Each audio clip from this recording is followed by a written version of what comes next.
This isn't real. What is real?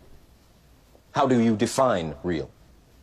If you're talking about what you can feel, what you can smell, what you can taste and see, then real is simply electrical signals interpreted by your brain. How do we know that we experience the real world? In fact, we probably don't. Everything that we perceive, everything that we experience is a result of the brain interpreting the sensory information that comes in a particular way.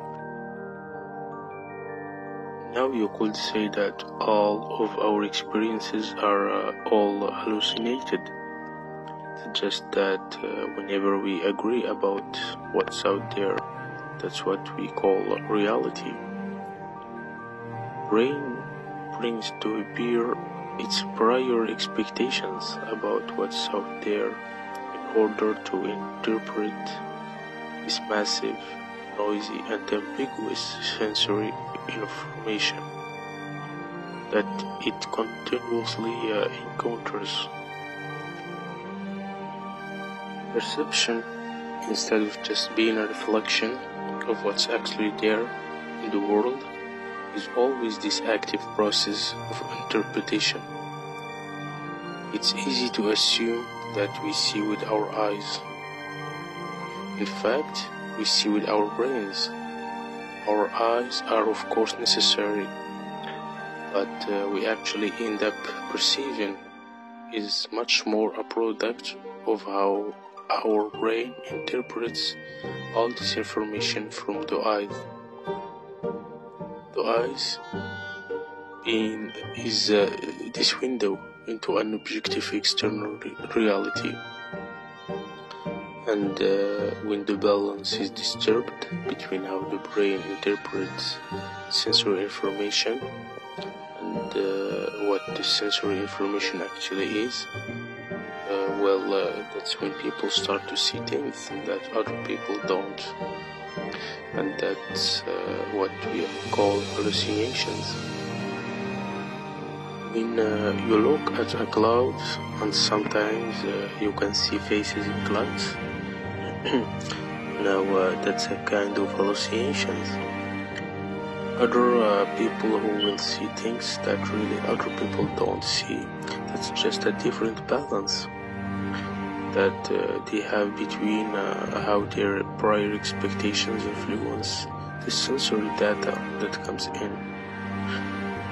Another aspect of this is when you take things like psychedelic drugs, that also leads people to have unusual experiences, to see things that aren't there again. It doesn't mean that these things really exist. It just means that your brain is working in a different way, so that its prior expectations can dominate this sensory information. We can see a number of things that happen in the brain of psychedelics.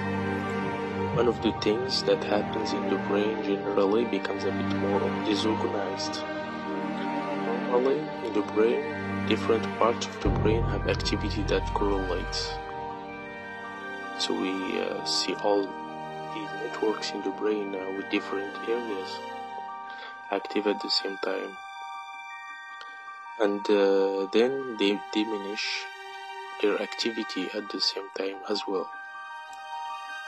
How visual hallucinations in the psychedelic state might come about could be that in the psychedelic state, what you perceive is dependent more on the brain than the sensory data that's coming through the eyes and the ears.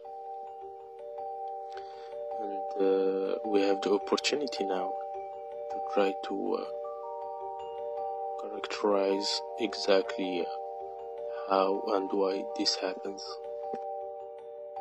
But what we experience as being real is a construction of the brain. So when I experience a particular color, that doesn't mean that color exists out there in the universe. That a red mug is actually painted, some color that exists independently of my mind and brain. No, red is something that my brain constructs in order to interpret visible information. This leads to the question, is anything real? Is anything really there?